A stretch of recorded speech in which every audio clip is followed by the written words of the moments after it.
బంగారు బొమ్మ నీ అనురాగం నాకు సొంతమా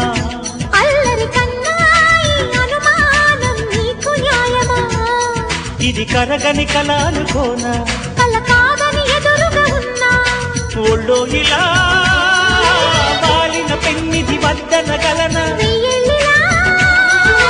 నీ పద సన్నిధి స్వర్గమిలననా బంగారు బొమ్మ నీ అనురాగం నాకు సొంతమా